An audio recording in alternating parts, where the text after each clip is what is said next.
Welcome to the KC Stars, where we talk to people in the local film community, mainly Kansas City, but anywhere in Kansas and Missouri. And I have with me Logan Cole, who is a special effects makeup artist as well as producer. And I'll let you introduce yourself, sir. I don't know that I could do it a whole lot better than that. I'm Logan Cole. I'm a special effects makeup artist. I have been a producer on one thing. Actually, no, that's not true. Two things. One of them's just not on IMDb.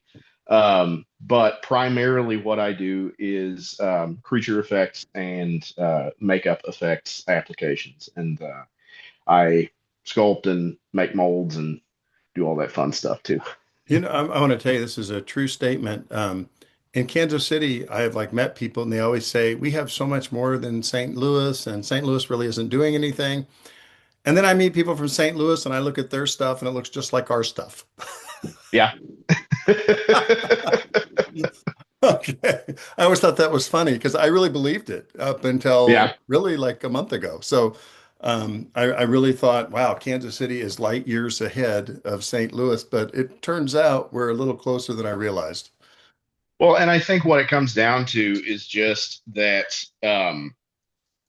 everywhere kind of has all kinds of stuff going on, but if you don't know where to look for it or you're not involved in it directly, it's hard to find.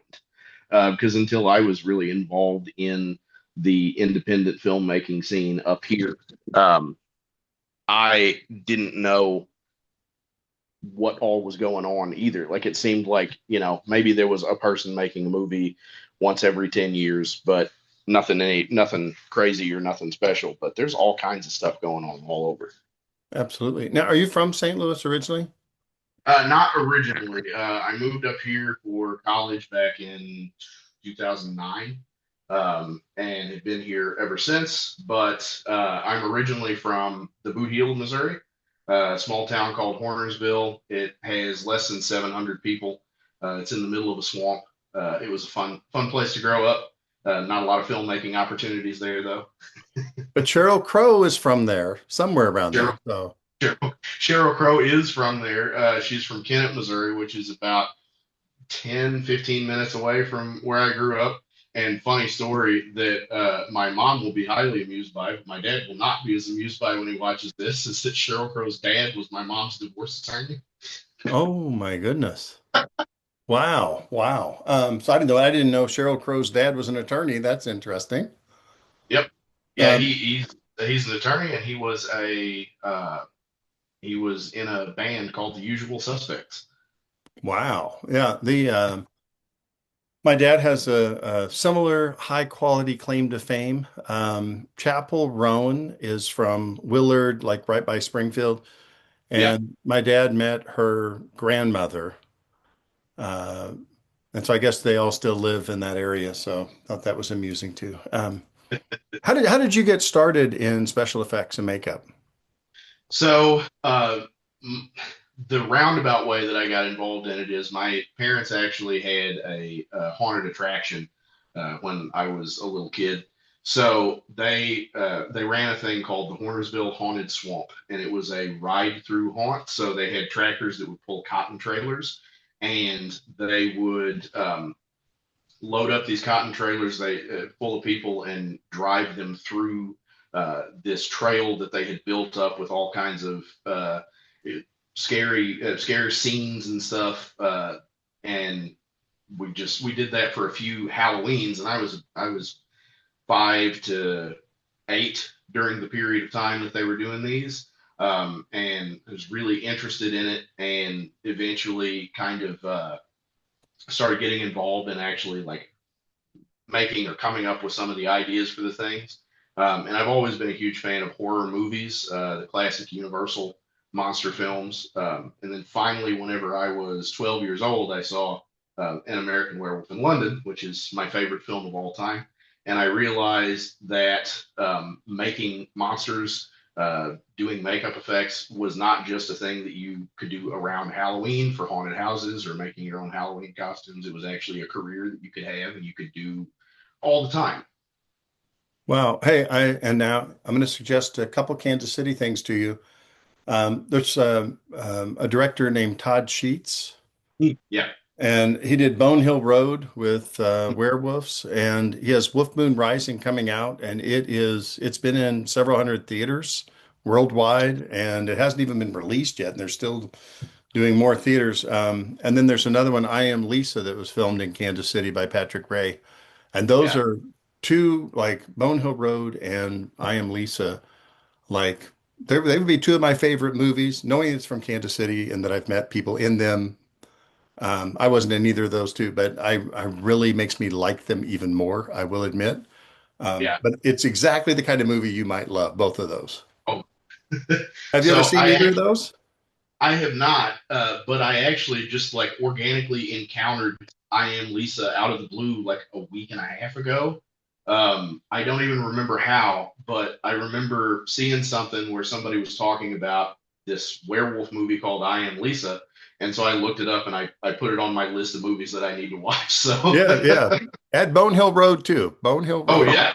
It's I thought it was fascinating, and I wasn't a part of that. I'm a part of Wolf Moon Rising, which is coming out now, but Bone Hill Road, he had like just like a couple costumes, but it looked like there were all these wolves because he would film one scene like it's trying to get in the door and then there's other people and it's trying to get in the window. So it looks like there's all these werewolves. He has like three now, but there were two at that time. Just funny. I'm going to ask you about pictures first, just because your special Okay. effects. I think it's more interesting for you to talk about some of your movies with some prompts here. All right. Um, this is not one of your movies. I think it was a demonstration you did. Tell me about this. Yeah. So the model in the demonstration is Jackie Kelly, who I believe was on your show before. Yes, yeah, I Um, recognized her too. yeah, yeah, she's in a little bit of everything that gets made in the St. Louis area, and she also travels outside of St. Louis, and she's in a lot of independent films. She's a very talented actress. She's also a very talented writer, director. I had the opportunity to work on a film that she wrote, directed, and starred in, but this has nothing to do with any of that. This is for a film festival in St. Louis called Hysteria Fest.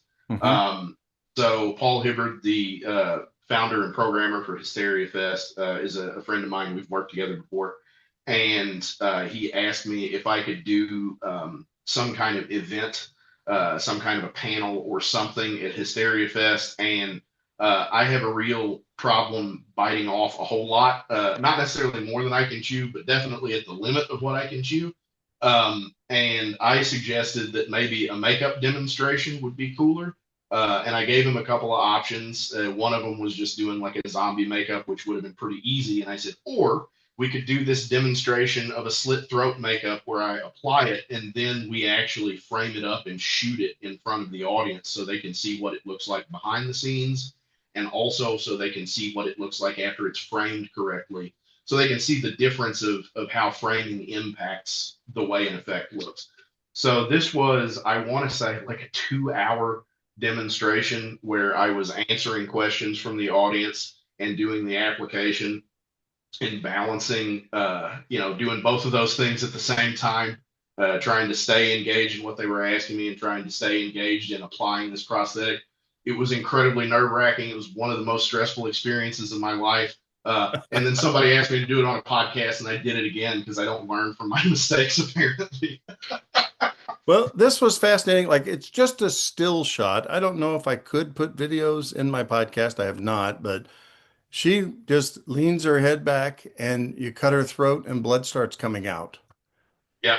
And that is also, you can see the arm of my fiance. She's standing behind Jackie, and she's the one actually running the plunger for the blood tubing. Because I was the one that was standing in front of her and slashing her throat with a fake knife. She really believes in you and trusts you. I Oh, want to yeah. tell you, Jackie Kelly believes in you because you're up there with a knife and she just leaned her head back and let you cut her throat. I'm like, oh my God. By the way, this one is not made for kids on YouTube once I put it out, just so you know, I'm going to write that. Good. So how did you do that? What did you do? Oh, so the actual prosthetic, I sculpted it flat on a board. I just used oil-based clay, sculpted this slit throat piece. I made a mold of it and I cast it up. It is what's called an encapsulated silicone prosthetic. So the inside material that has the color of her skin is very soft silicone that stays sticky. And even though it's sticky, paint doesn't stick to it really well, makeup doesn't stick to it really well. So you add a little thin membrane of plastic on the outside that allows you to glue it down well, blend it well, paint it. And underneath, she has a little piece of plastic tubing that I had made and cut some holes in. I glued the tubing down first. I glued the piece down over the top of it. And I went through and blended the edges in so that you couldn't see the jump between the edge of the prosthetic and her skin. I went through and matched her skin tone with various washes of different colored makeups. And then we plugged the tube into the tube that went under the cut, and attached a syringe to the end of that tube, filled it up with fake blood, primed it, and then whenever she was about to get her throat slit, I took a prop knife that I had. It was actually from the movie that she wrote and directed. I took that prop knife and just held it up in front of the slit to hide it.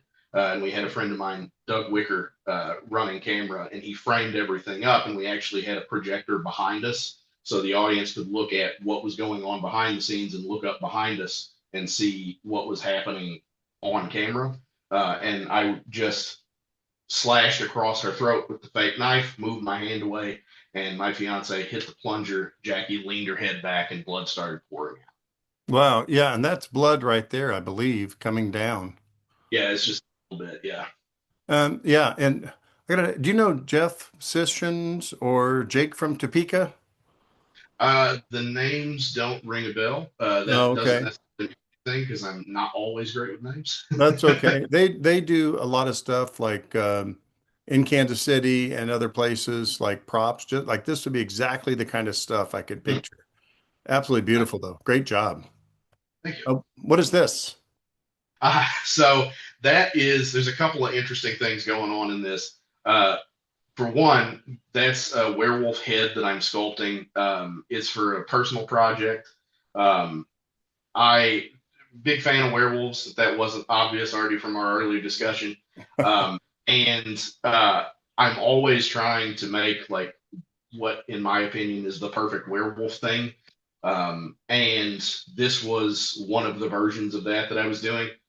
So you can see me sculpting this wed werewolf head. So wed is it's a type of clay. It's a water-based clay. And WED actually stands for Walter Elias Disney because it was invented for the Imagineers to sculpt the animatronics for one of the Disneyland or Disney World rides. I'm blanking on which, but anyway, this werewolf sculpt, he doesn't have teeth because this is actually a skin that fits over basically a fiberglass skull that has the teeth set in it. So I had to sculpt the teeth separately.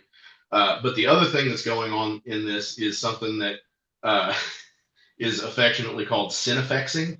So Cinefex is an old magazine from the 80s that it was absolutely amazing. Anybody that's interested in behind the scenes stuff, you can dig up old copies of Cinefex. They're amazing. They're great.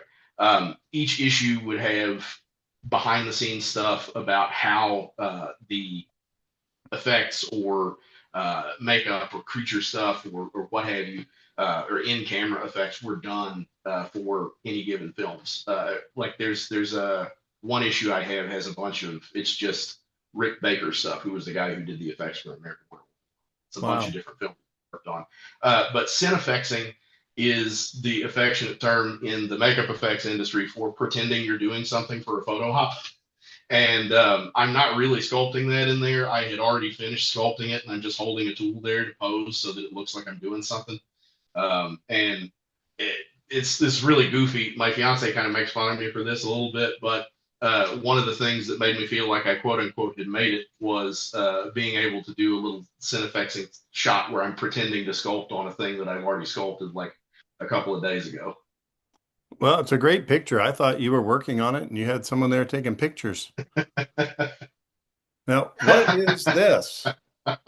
Okay, so That is for a film called Reaper Road, which Reaper Road is actually going to premiere this July.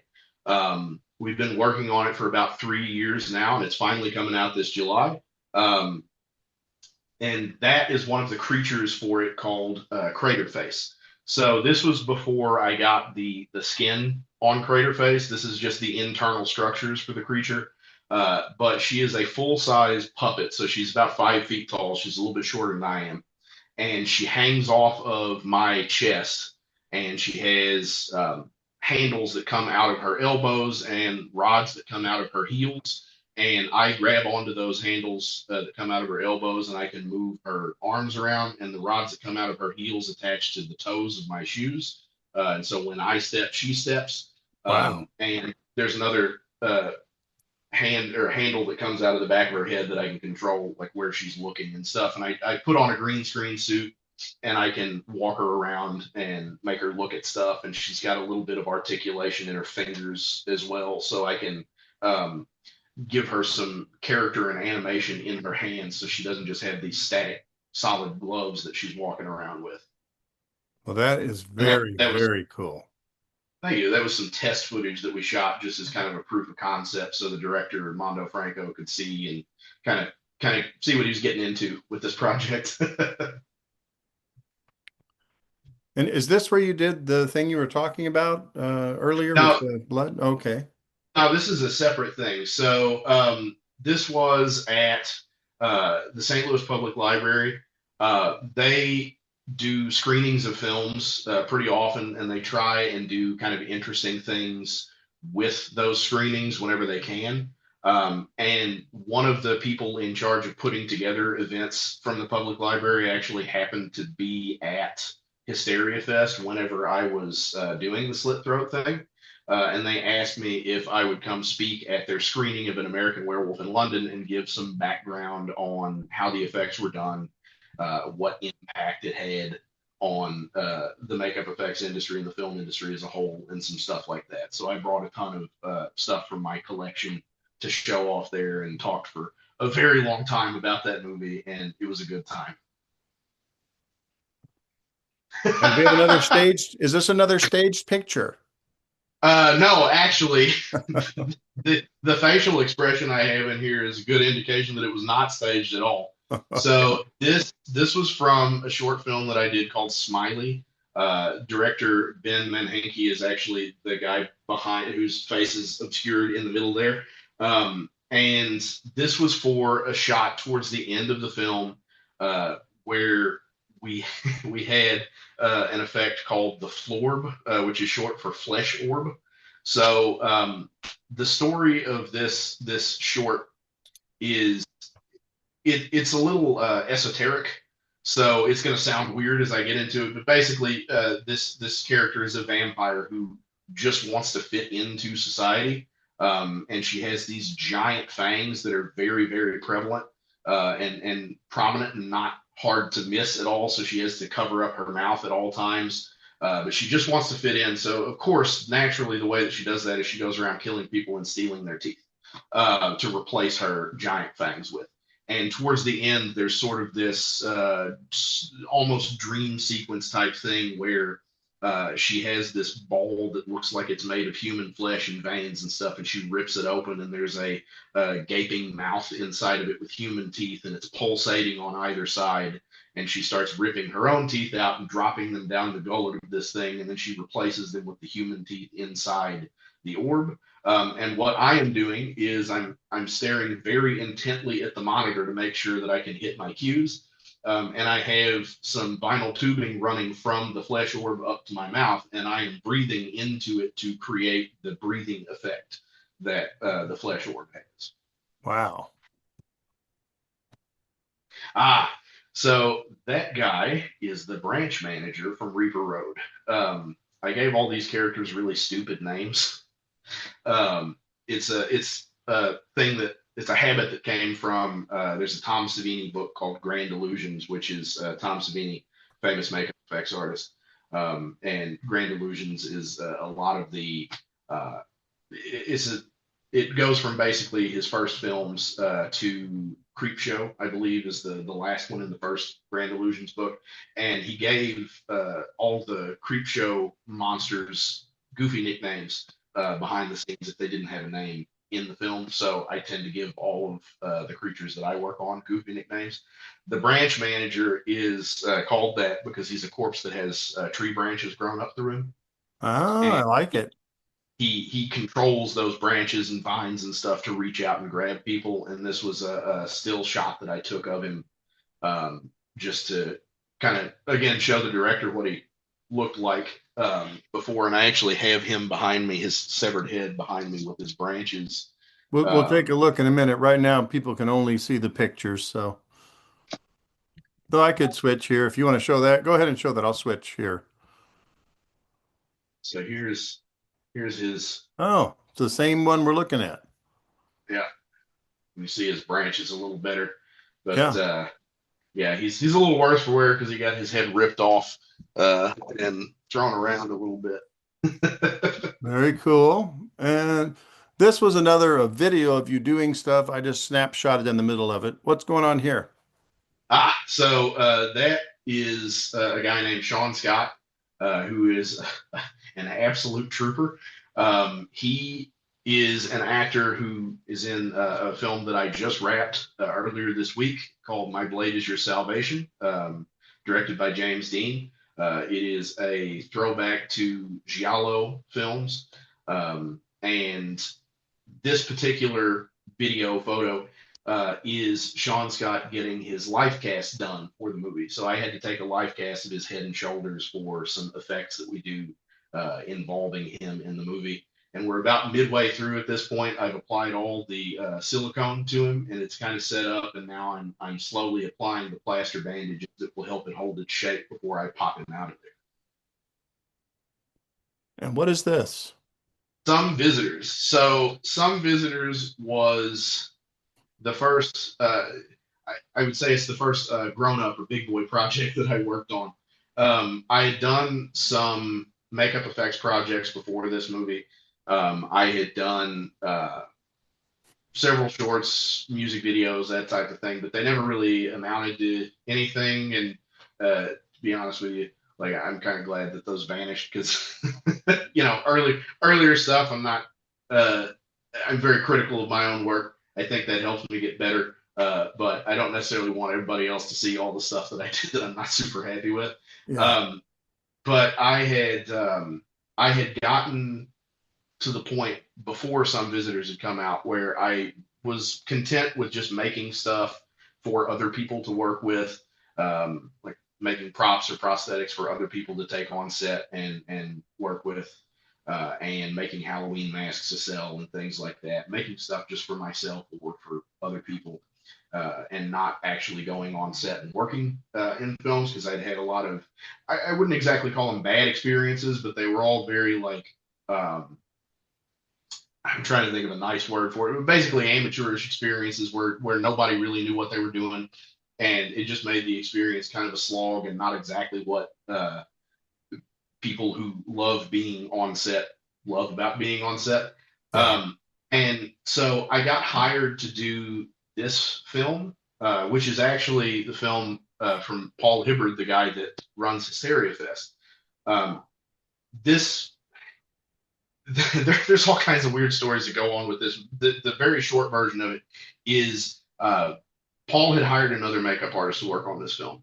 They butted heads over a bunch of stuff, and he ended up parting ways with that makeup artist. I also apparently somebody has started up a chainsaw outside. I don't know if you could hear that, but so um,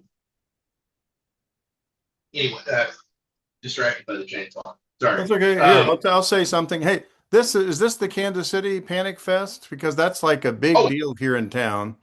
yes, it Uh, is the Kansas City Panic Fest. yeah, and then I So see St. Louis down here, so they were yeah, putting them everywhere. yeah. So I've got my train of thought back now that the chainsaw has moved away from my house. I think it's actually a weed eater.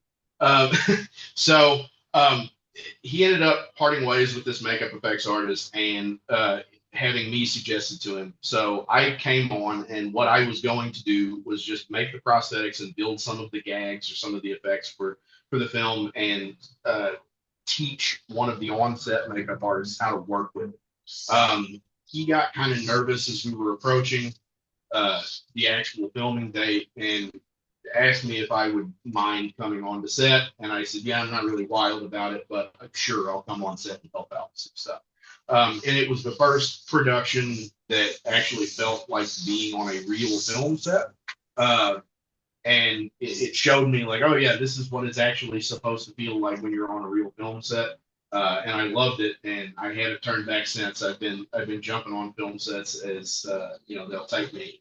Um, but it was a fun experience. There's lots of horrible gore in it. I mean, great horrible gore in it. There's a lot of eye trauma and all kinds of crazy stuff. But yeah, this went to Panic Fest. That was, I believe, where it premiered actually, um, and it did very well in its festival run.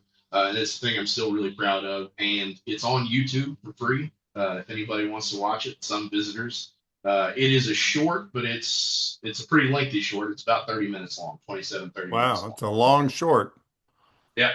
This one's hard to Uh, see. What is this? Is a witch, I think, is what it said. yes. So this is the Bruja. So Mondo Franco, the guy who wrote and directed Reaper Road, that we talked about a little earlier, the first project I worked on with him was a short called Bruja, and it's a really cool short, punchy procedural type of thing that is just it's a single scene, and that single scene is an interrogation between an FBI agent and a murderer or a suspected murderer who claims to be a several hundred-year-old witch. And over the course of the interrogation, some crazy things start happening, and you get to see some subliminal imaging of what maybe her true face looks like. And this was what her true face looks like. Very cool. And you talked about Reaper Road earlier. Anything else to add? Not very much detail to add, but I will say that the trailer for that is coming soon. I've seen some rough cuts of it. That's really cool. I got to make a lot of creatures for this. It was very cool because even though I enjoy pretty much everything that I do, um, it's always nice to get to cut loose and make some full body creature puppets or creature animatronics that you can go crazy with the anatomy and do all kinds of weird stuff that you can't actually put a human being inside. Hey, I got to tell you, you ought to go back to the KC Stars, and I'm going to suggest to Jeff Sisson that he watch you. I'm going to suggest to you that you watch his episode. Um, Fascinating. And I'll just tell you, everything you're saying to me is fascinating. I just want to add one thing he said, because you were talking earlier about some of your earlier work. Mhm. He talked about he got involved with a play early on, and he had to make somebody look like Frankenstein every night. And he Yeah. said that was the bet. Like that's a great training because he got to put the prosthetics on and like whenever, he didn't know as much as he knows now. And he said, I got to Yeah. really work with it because I had to do it over and over, the same prosthetics. Oh, So, what's this? Dementia 29. So this was another short film by Ben Manhenke, the director of Smiley. This I did basically one shot in this movie, but it's a really cool shot. Um, so the story of this film is there's a young woman who has this ability to basically psychically euthanize people, and so she gets paid by people that are terminally ill to put them out of their misery in a peaceful way, basically. And there is another character who is taking care of his terminally ill father, and he is having a little bit of a crisis about whether to sort of usher his dad towards getting psychically euthanized. And over the course of the short, he has a sort of a fantasy sequence or an imaginary sequence where um, he imagines bashing his father's head in with a hammer. But because it's a fantasy sequence, what happens instead of blood and gore and stuff is his father's head shatters like porcelain. So I had to build a fake head that looked like real human skin, but when you hit it with a hammer, shattered like porcelain. And that was harder than you'd think because you can paint anything to look like human skin if you have enough practice at it. But getting something to break in a very specific way took a lot of practice. So I ended up sculpting this fake head, making a mold of it, casting it out of plaster of Paris is what I actually used. But the way that I got it to break a specific way is I would lay cheesecloth in certain positions so it would basically catch the plaster as it got hammered in, and keep a spider web texture to it, as opposed to just falling in this hole or barely chipping and not doing anything. And after I got the castings done, I painted them to look like human skin, and we shot several takes of that. So I made several copies of it. And it's probably a little 30-second, if that, shot in the film, but it's a really cool shot. Very cool. And here we go. Every picture is the same person. No, go ahead, Jackie Kelly. No, tell me about this.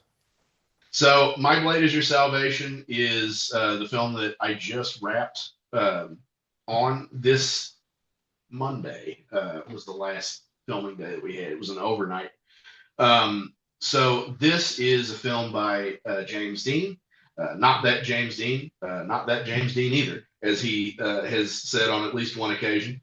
Mhm. But this particular film is a throwback to giallo films. So giallo films are a specific subgenre of Italian filmmaking that lies somewhere between a crime film and a horror film. Typically, they have a killer that has black gloves and a hidden identity that is revealed towards the end of the film. There is an investigative element of some kind where characters are trying to figure out the identity of the killer. And they are also kind of typified by very stylish cinematography and lighting, and a lot of very, very over the top gore. And so I was there to deliver the very, very over the top gore. um, this feature was the longest shoot that I've been involved in, not just in time or in terms of shoot days overall, but in terms of the days that I was on set. Um, I don't remember exactly how many days I was on set, but it was at least 15, Wow. which is the most I've been on set for a single project. Yeah, that's a lot. And there we are again. Is that from So that movie? this is from some visitors actually. Okay. Um, I tried to put that so one right yeah, behind it because I thought it was the same movie. Okay. now this is Jackie's character in that film. She gets gouged in the eye with a corkscrew, and that was one of my favorite effects in the film. And we achieved it multiple different ways. So the actual impact shot, I took a life cast of her face, and she's actually holding a stone copy of it, of just the segment of her face that was injured in the picture. And I poured up a clay duplicate of that life cast and I sculpted her eye open, and then made a mold of that, cast it up in rubber, painted it, added eyelashes and eyebrows, and then we took a real corkscrew and stabbed it into that rubber section of her face in super tight close up. And then I took the stone life cast and I vacuum formed a piece of plastic over the top of that so it fit over her eyelid. And I sculpted some prosthetics that fit over that. And I made a lightweight foam duplicate of the corkscrew handle, mounted it to that plastic plate, glued the plastic plate on her face, glued the prosthetic over the top of it, and we saw her with this hanging out of her face so she could, move around and throw her head back, and it would, twitch around like it was bobbing around inside of her eye socket. Wow. Uh, yeah, That's and then we yanked spectacular. it out of her face. So And what is this? Looks like Jackie So Kelly's in every movie that you're in because there's her name at the yeah. top. So this was a very funny project for me personally. The film itself is not funny at all. But this is the other end of the spectrum from My Blade Is Your Salvation. This was the shortest amount of time I have ever been on set. This was probably 45 minutes. Wow. Uh, so this was a short film that was written and directed by Andy Compton. And in this short, Jackie plays a character who is going through some psychological issues. She's having um, extreme anxiety related problems. And she's having like hallucinations related to her anxiety, and she's doing kind of erratic stuff because of the severe anxiety that she's experiencing. Um, and I don't remember if it was they didn't like the take that they had, or if they just didn't have time on the day to get the shot that they needed. But they needed to do some pickups, and as part of those pickups, they needed to get a shot of Jackie's hand sliced open because she drops a knife out a window and then jumps out the window and lands on the knife. And the makeup artist who had worked on the majority of the shoot was not available for the day that they were going to do the pickups. And so Andy called me, and I showed up, did the makeup. They shot the single shot. I removed the makeup and then went home. Wow. And what is this? So that is Jackie's directorial debut. She wrote and directed that film. She also starred in it, and there are some really, really crazy effects in that film. I don't want to give away any of the plot, other than like a very, very brief synopsis, which is the way I put it is it's a woman who is coming to grips with some hard truths about life and about existence that she doesn't want to face, and is having a really, really hard time adjusting to those realizations that she's coming to, whether they are real or imaginary. There are some very crazy sequences in there, some very cool effects that I got to pull off, and that is premiering this July at Hysteria Fest, and I can't wait for people to see it. Well, very cool. Well, I know how you got interested. So you talked about your parents, the kind of the haunted trail ride that people went through. But how Yeah. did you actually get started? What was your first time you did this, where you put on makeup to make a scary picture or movie? What was the first time? So the very first makeup that I did on anybody was on myself, and it was for a Halloween costume. I was Edward Scissorhands. I was 9 years old, and I had this what I thought was a genius idea that nobody had ever thought of before. Turns out, plenty of people had thought of it before. Where I wanted to create the scars that Edward Scissorhands has on his face, and so I caked on a really, really thick layer of white cream makeup, and I took a barbecue skewer. And I dipped it in red makeup and drug it through the cream makeup to create an indentation that had red in the center of it. It did not hold up well at all, but that was my first makeup application of any kind. And then from there, once I saw an American Werewolf in London and started kind of digging into what a makeup effects artist actually did, I had a forensic head that my mom got me for Christmas. It was for like 3D forensic reconstructions. It was like a CSI branded thing that they were selling at the Discovery store in the mall, oddly enough. But I started sculpting little like prosthetic pieces on that head, and making really crude plaster of Paris molds of them and painting liquid latex into them and gluing them to my own face. And then I eventually decided I needed a life cast. Didn't have anybody who could do one, so I life cast myself, which I do not recommend. I stood in the shower and um, took a bowl that was roughly the size of my face, put a bunch of alginate in it, and held my breath, um, put it up on my face, and then exhaled really hard to blow the alginate through a hole that I had drilled in the bowl so I could kind of breathe. And held it there for 3 minutes, breathing through these tiny little exhaled holes that I had made, and popped it off my face, poured some plaster in it, and then started sculpting prosthetic pieces on that. Wow, wow. You said you went to school in St. Louis. Where did you go and what did you go to school for? I went to Webster University, and I was a creative writing major, so absolutely nothing to do with this. Creative writing. Did you graduate? I did not. Oh, okay, but creative writing. Okay. Do you write now? Occasionally, it's one of those things where I could never do it professionally because I um, a quote that I really like about anything, but it was actually specifically about writing, is that amateurs wait for inspiration, professionals just do it. And I am very much a person that has to wait for inspiration when it comes to writing. Sculpting, doing makeup effects stuff, I can do anytime pretty much. But writing, I really, really have to have that spark of an idea to sit down and actually dedicate something to paper.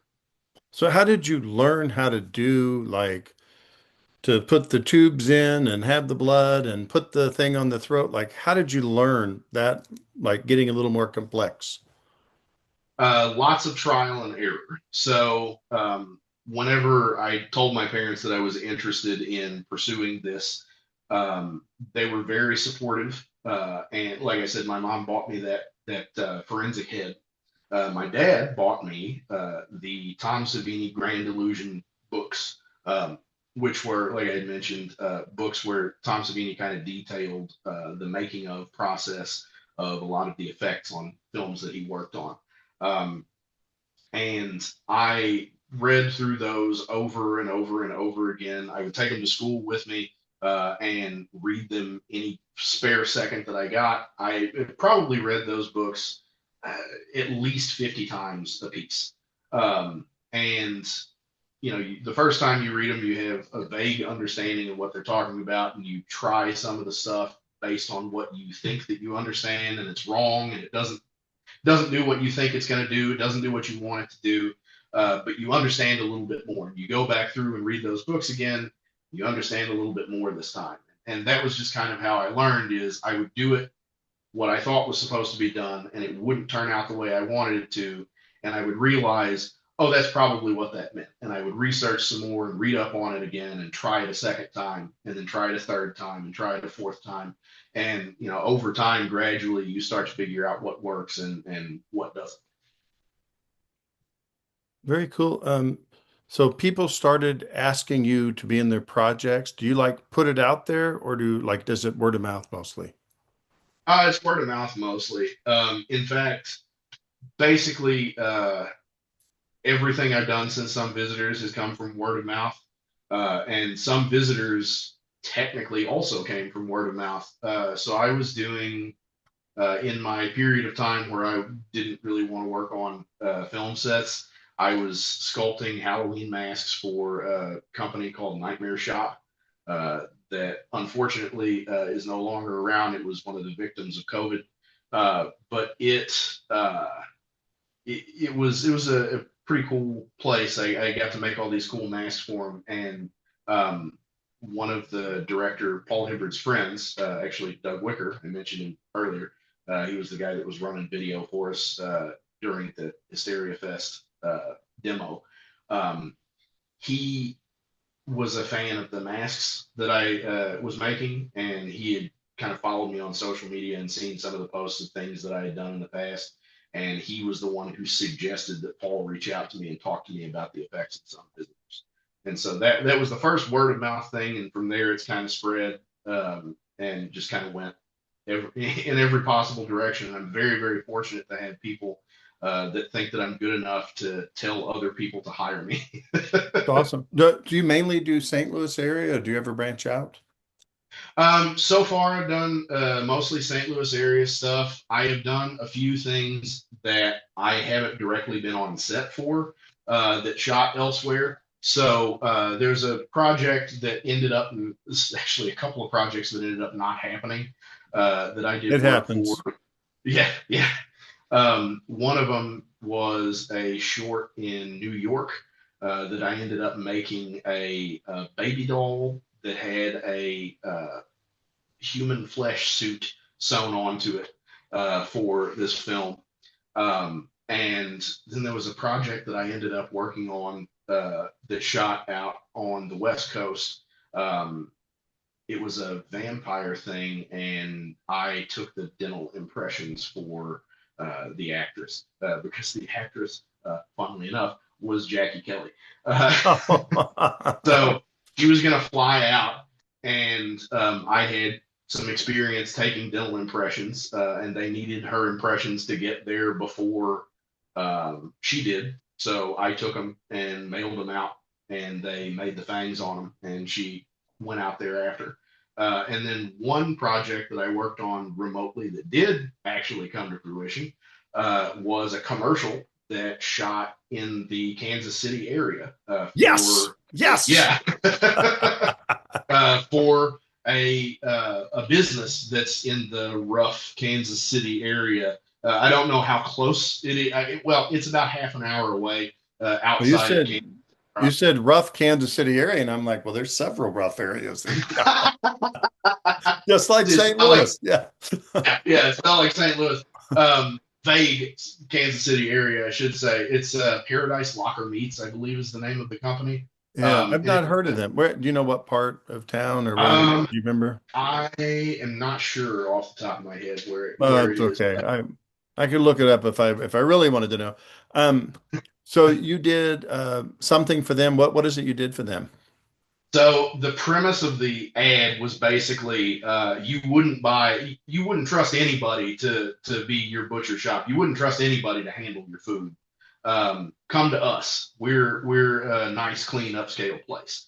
And so the just anybody that you wouldn't trust was basically like a slasher movie villain.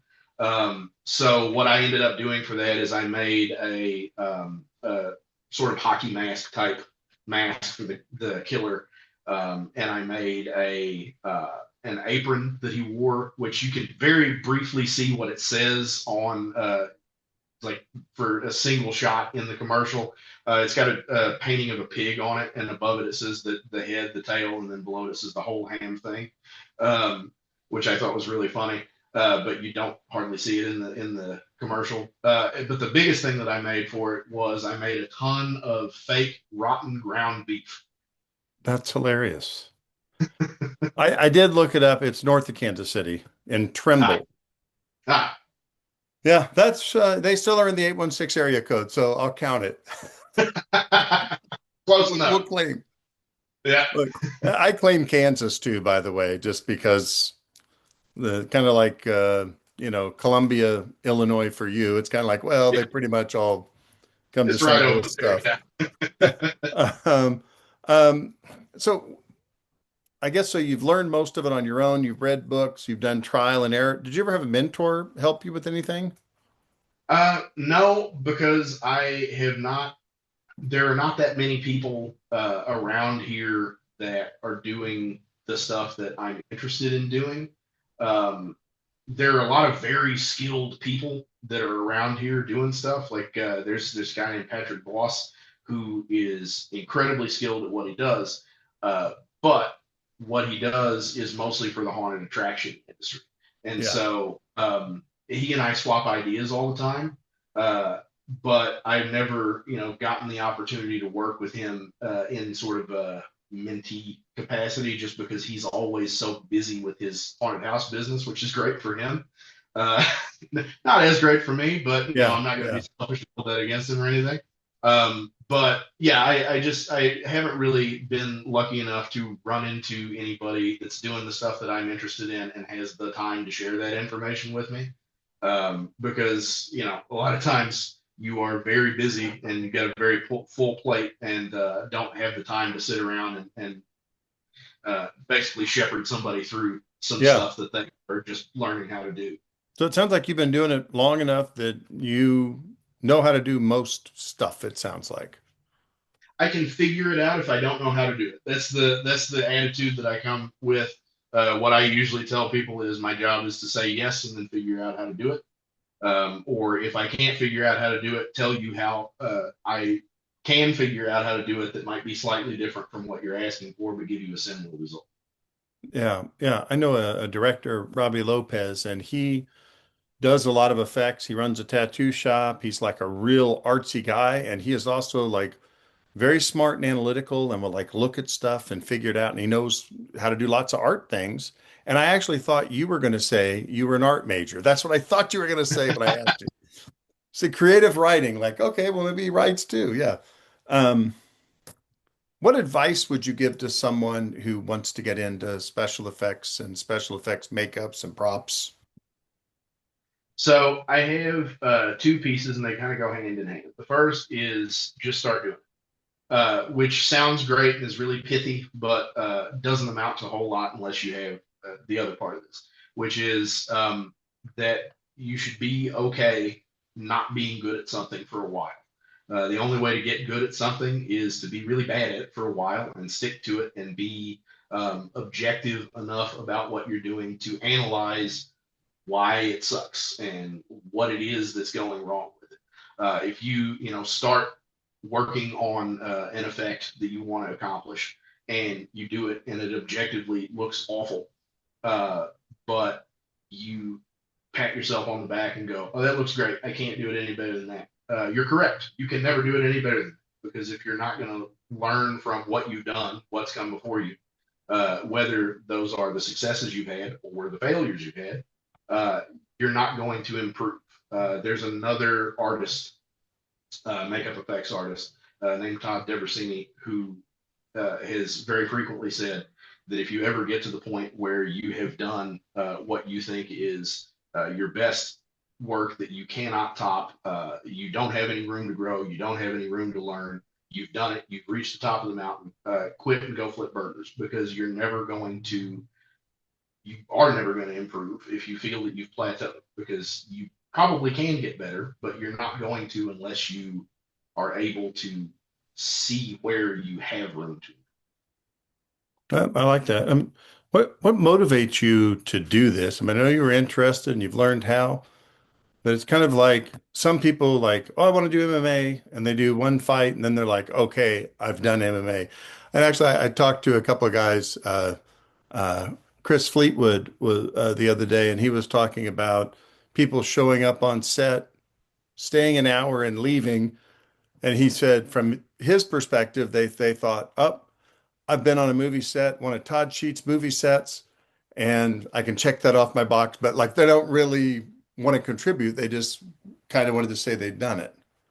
Yeah. What motivates you to, when you've already done it, so what motivates you to keep doing it? Uh, it's hard to pin down.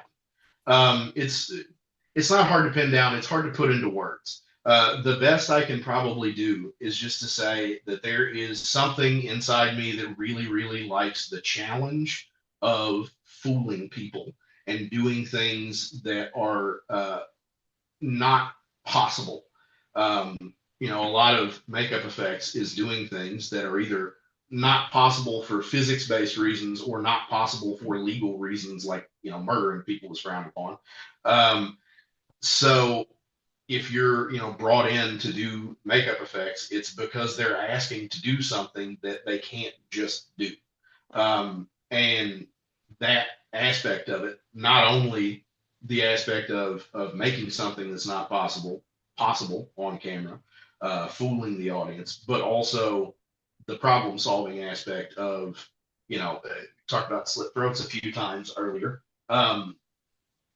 You don't always do a slit throat the same way in every film. It's kind of what each individual scene involving a slit throat needs determines how you approach that. There are some slit throats I've done where it's just a fake knife with a blood tube run up the back of the knife and it's drug across and the blood comes out and it gets across their throat. It sells the effect just fine. There are some that were done like I did in that photo that you had of the demonstration. There are some that I did where I took a whole life cast of somebody and made an entire fake head, shoulders, and neck, and ran blood tubing up the inside of it. And we took a real knife and cut it open, and it bled. It depends on it. Not every problem is something that you're going to solve exactly the same. And I like that kind of novel aspect of it. Hey, what things do you have behind us that you could show us? It's hard to see, but I know you have a bunch of stuff back there. What can you grab a couple of those? Tell us what they are and how you made them. Yeah. So this is a prop from Hague. It's very worse for wear.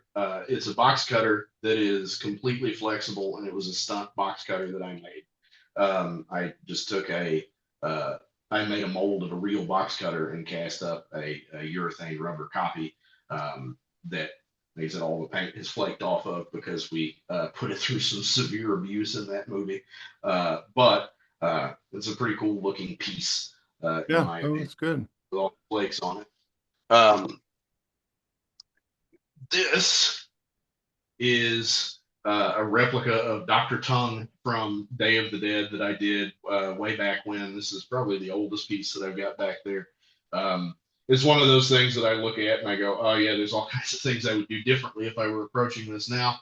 But that particular zombie from Day of the Dead is one of my favorites. And I got bored and decided to make a replica head of him. And this is the result of that. Cool. Uh,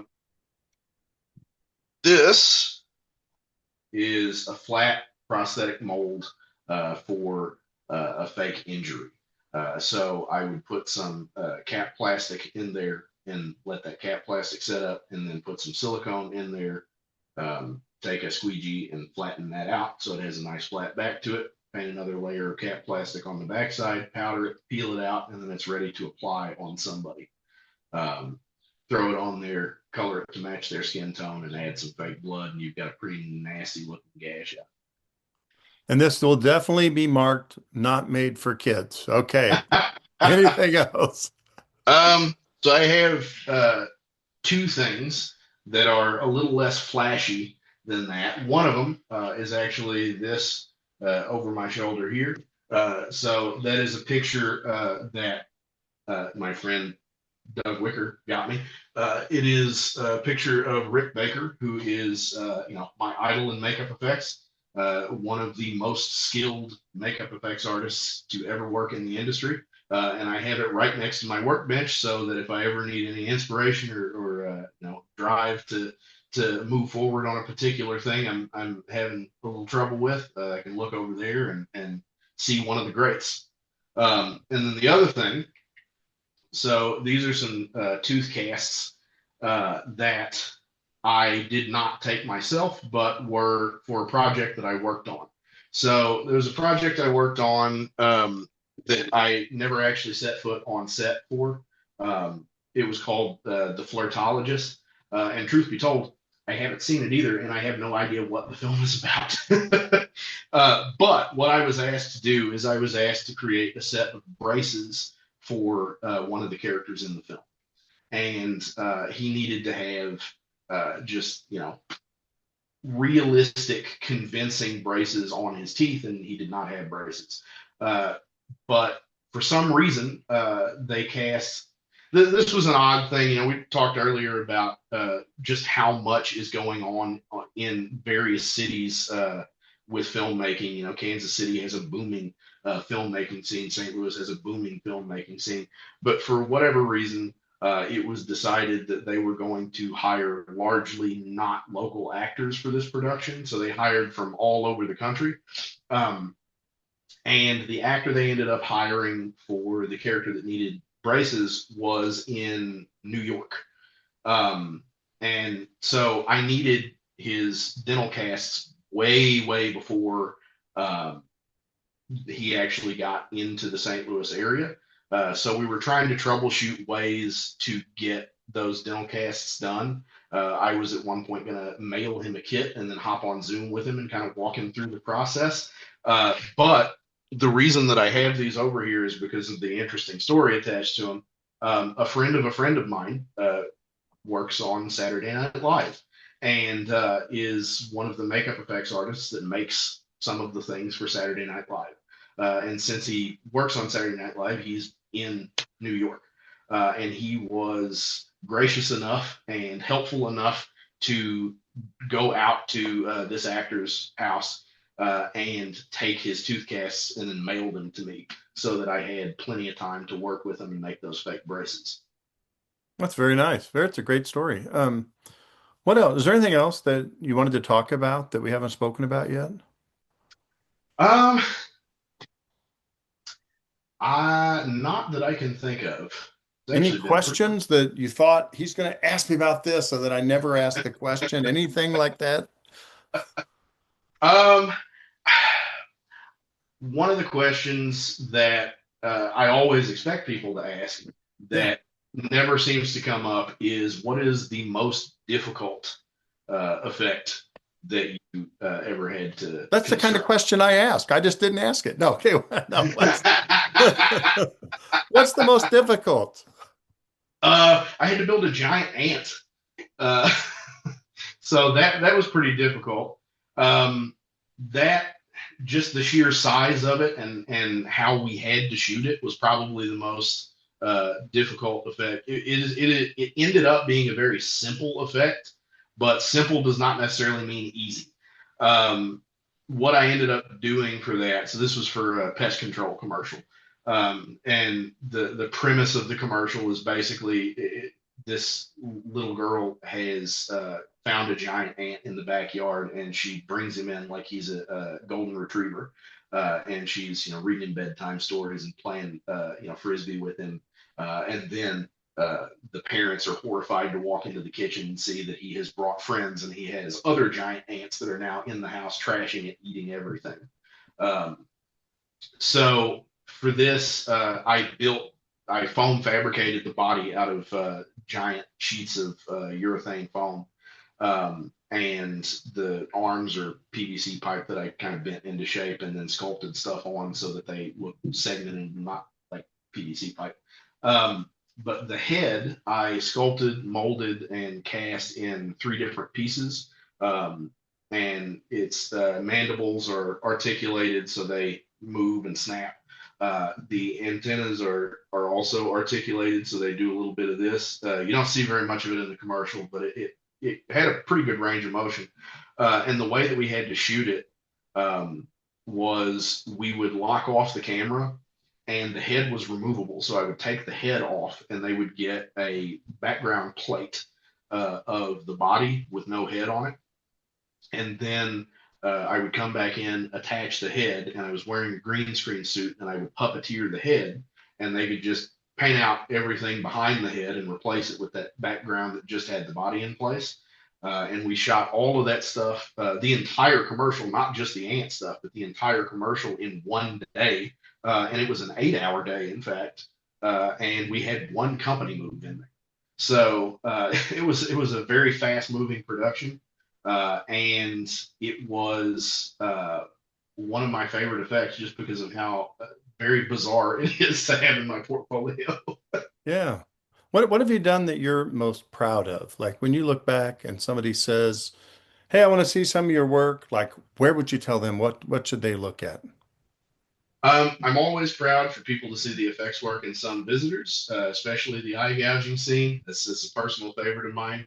The witch in Bruja that we showed earlier, that is another one that I am extremely proud of. Also, something I didn't mention earlier is that that's actually a miniature, um, because that was a super low budget short. We didn't want to build like a full size puppet because it's basically just there for subliminal imaging.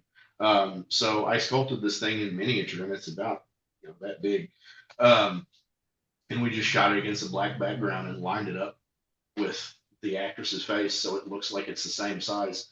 Um, Other than that, I'm fortunately really proud of most of the prominent stuff that I've done. Um, Unfortunately, it's not released yet, which is the name of the game with a lot of independent film. But both Reaper Road and Hag are releasing this July, and I'm really excited for people to see those. Hag gets to show off a lot of the gore effects stuff that I know how to do, and Reaper Road gets to show off a lot of the creature effects stuff that I know how to do. Very, And I'm really happy with how both of them have very turned good. out. Yeah. Have you ever been to Kansas City before? I have on a completely unrelated thing.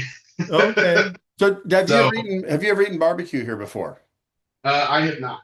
Oh, all right. Well, what's the best barbecue place in St. Louis?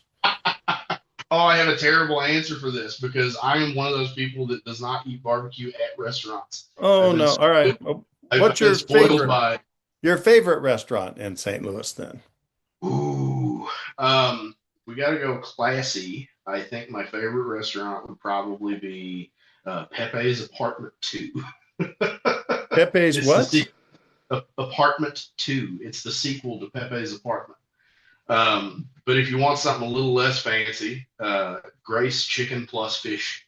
They have fried chicken, fried catfish. It's the only good fried catfish place in the St. Louis area that I've been to, at least. Well, very cool. Well, hey, thank you for being on. And before you leave, would you give us your words of wisdom, thoughts of the day? Thoughts of the day. It's a little bit of a reiteration of what I said earlier, but if you want to be good at something, get comfortable being bad at it for a while because you got to work through that in order to get to where you're at least kind of okay. All right. Hey, great advice. I really appreciate you taking the time to talk to me. I've enjoyed talking with you, sir. Likewise. Thank Keep you doing very the good work in St. Louis. Make the state much. proud. Will do.